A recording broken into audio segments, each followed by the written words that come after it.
I can remember Stan said to me one day, "What do you like at taking risks?" And I said, "I don't know, Stan, ask me." And he said, "Well, what if I said to you that we haven't got funding, but I think we'll get it in a couple of months? What would you say if I asked you to come and work with me permanently?" And I said, "I'll start next week." And I've been here ever since. 31 years. 31 years, yeah. And I've never regretted it for a minute. I think it's one of the best decisions I've made in my life.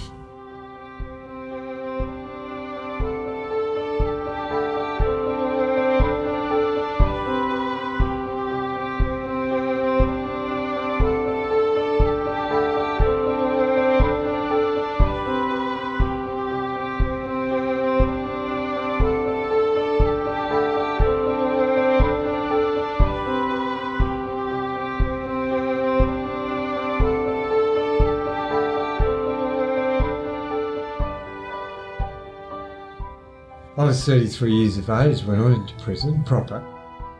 Nobody in our family was criminal or had been engaged in criminal activities yet. One brother was a priest, a sister a nun, and good family, working class Catholic family. And with a brother, we were in considerable debt and needed money.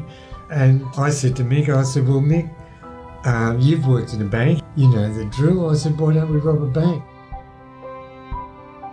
So we did, and we did that with a dummy gun. I had a broomstick covered with cloth, and he had a letter opener fixed as a knife. We robbed a sub-branch of the Commonwealth Bank in a suburb in North Sydney and got away with it.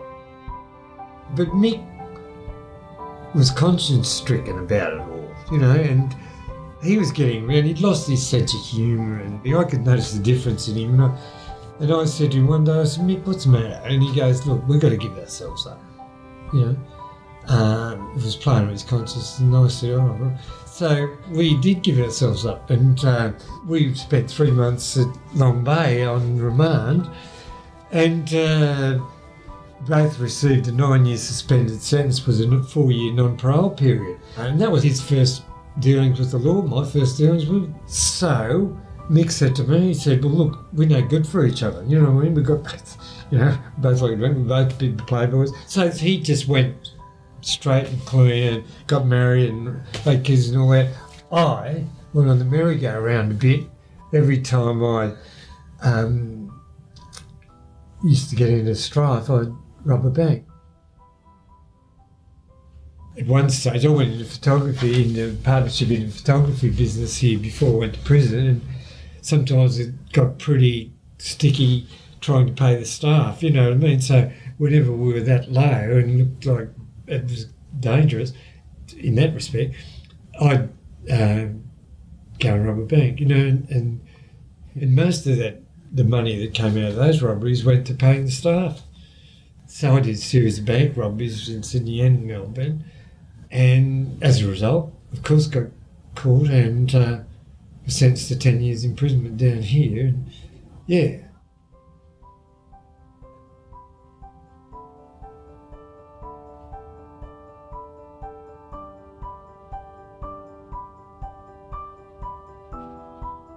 It really woke me up and it shook me up, and I started developing a social justice conscience too, and so I decided I'd really do my time and make it work for me if I could. So I did full-time education, and I started off with the HSC and did a BA, and then the assistant Catholic chaplain, Peter Alexander, he came into my cell one day and he said, "Stan," he said, "I've got a couple of barrister friends who are quite wealthy, and they could see that there was hardly anything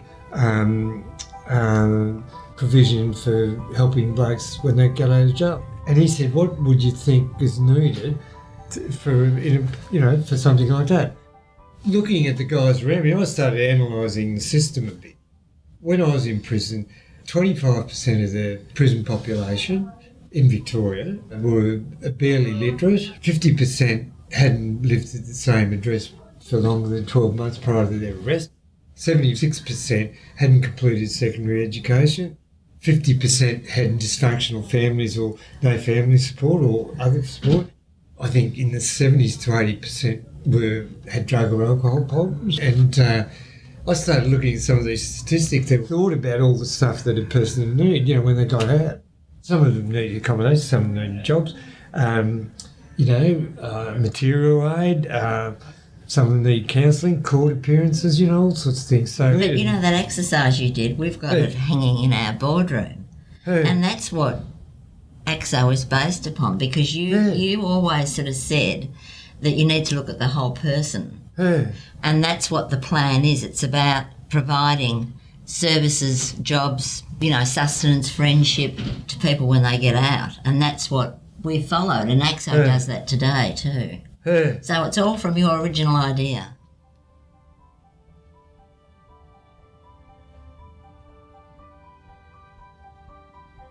I got out in May in 1983.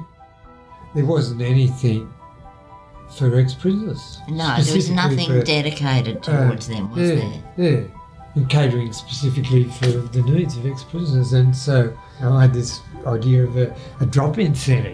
Why don't we look for a double-storey terrace house, accommodation for us on the top and a drop-in centre for the blokes, a resource centre. And some of them just needed a friendly person to chat to. Didn't they? Yeah. To say that they're not losers. They're not bad. That they're just ordinary people who need a bit of a hand. Yes. And that was the atmosphere that was created there, wasn't it? It was a really friendly atmosphere where people could drop in and just have a chat and a cup of tea, and talk, maybe just have a little chat, or come and get their assistance for their problems. Yeah, and it just evolved. It was done on the run, wasn't it? Yeah. And, and we just went along and did the best we could. Yeah. There were little miracles happening all the time, They were. Well, I can remember when the mortgage was due, you'd often come down and say to us volunteers, say your prayers, guys. We need some money to pay the mortgage tomorrow. And that morning, money had come in, either a donation or a cheque from someone, and it happened a lot. So it gave us the idea that we were meant to be. It encouraged us, didn't it? Yeah, and people came on board, like Chris and Sister Claire. She was the face of ACSO in the prison system, visiting prisons for a number of years before we really grew. And she worked with the parole board. She really became well known. Guy used to go around with her in the early days, and they welcomed her with open arms because she would listen to the prison officers the same as she'd listen to prisoners, and was just very quiet, and she never talked religion. It was more lead by example with her. But she was a pioneering woman, because I'll tell you why. She started off our sex offender program, and this really still knocks me out. Fancy a nun starting up a sex offender program. But the way it happened was she would often interview sex offenders who'd done the sex offender program. We would only take clients who'd done the sex offender program at McCormack House. They would have had to have completed the program. But quite often, as you can imagine, these guys, their families drop off and their friends once they were convicted of such a crime. So they'd come out and they would have no one in the community. And Claire often was their only support. So she did a lot of good work. So I think that was the start. And Tony Calabro became the administrator after Stan left. And as I said before, at different times you need different people to do the job. No one could have started off the place like Stan did. Tony Calabro had a legal background. He became our administrator, and he built the foundations and the structure for us to grow. And Tony was very good at responding to need. He would always listen to what was happening. And for example, there was a problem at one stage with an intellectually disabled prisoner who was getting out. So he contacted the government and said, hey, we can help you with this. If you give us some funding, we can help this person in the community, provide support counselling, and provide a place for them to live. So we were given money for a house and a staff member to start off with. Out of that, we now have 9 houses. That's grown over the 30 years.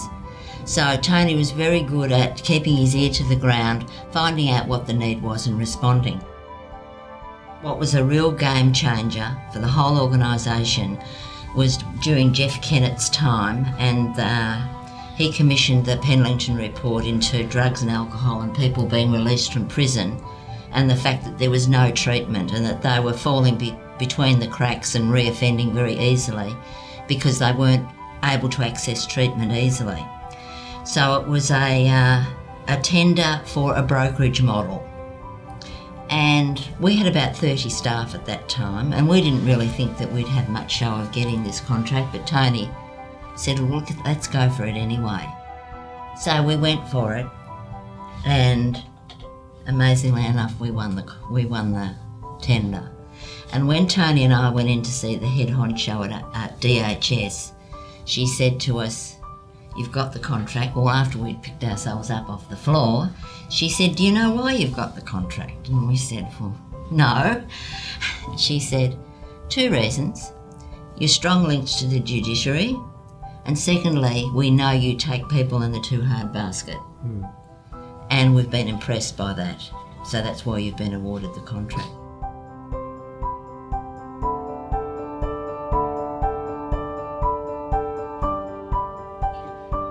That immediately changed ACSO because our staff doubled overnight.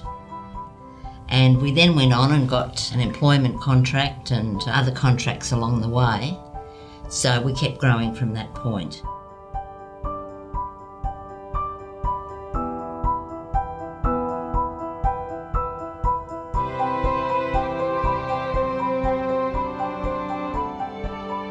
One thing that's come across to me, at one stage, I was a bit overwhelmed by meeting people who'd been in prison, who'd had sad lives, who hadn't made it, who were continually making mistakes. And I was a bit overwhelmed. But then I realised that often people have stepping stones in life and that they can change, and that I think we've been part of that path for some people. I could have never envisaged that it'd be what it is today. I think people were, first of all, attracted by your passion about the place and the idea that people need a second chance. Yeah, that's right. I can honestly say that the enthusiasm and the passion is still there. It runs through the organisation. People believe in your vision still, Stan, and that's why it's grown. People are as passionate as you are, and you were at the beginning, about people having a second chance. And about improving their life, about staying out of jail. All those things. And that's what I believe has led people through the process.